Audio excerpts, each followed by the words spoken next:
Nabulaga na naman sa biglaang busang ulan ang mga papauwi na mula opisina at eskwela. Nagdulot ito ng baha at traffic. At sa lalim ng baha, ilang sasakyan ang nalubog. Live mula sa EDSA Camias, saksi si Jamie Santos. Jamie?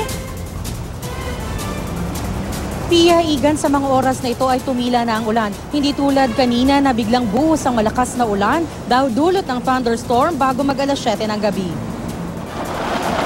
Halos mag-zero visibility ang daan at agad na binaha ang ilang nadaan na naming kalsada. Sa bahaging ito ng Betigo Belmonte Street sa Quezon City, lakas loob na nilusong ng lalaking ito ang hanggang baywang na baha. Maging ang SUV na ito, di nagpatinag sa taas ng tubig. Pero ang ilan, di na nangahas pang suungin ng baha.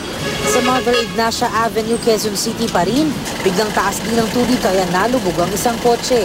Ipinarada lang daw ito ng may-ari sa labas ng kanyang tinitirahan. Sa Ortigas Avenue, bumagal ang usad ng mga sasakyan dahil sa gutter deep na baha. Sa Barangay Olympia, Makati, biglang baha rin sa kalsada. Sa Mandaluyong, bumulwak pa ang tubig sa bahagi ng hukay sa isang kalsada. Pahirapan naman ang pagtahak sa West Service Road sa Parañaque dahil sa matinding buhos ng ulan.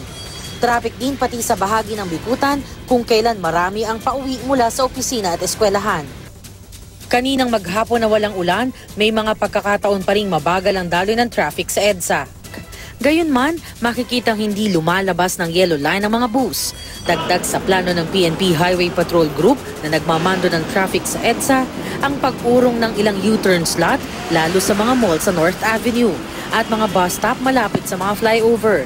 Ang DPWH naman, may mungkahi para maengganyo ang marami na mag-carpool. Ipagbawal ang mga private vehicle na mas mababa sa 3 ang sakay tuwing rush hour. Sana 3 passengers or more ang pwede lang gumamit niyan.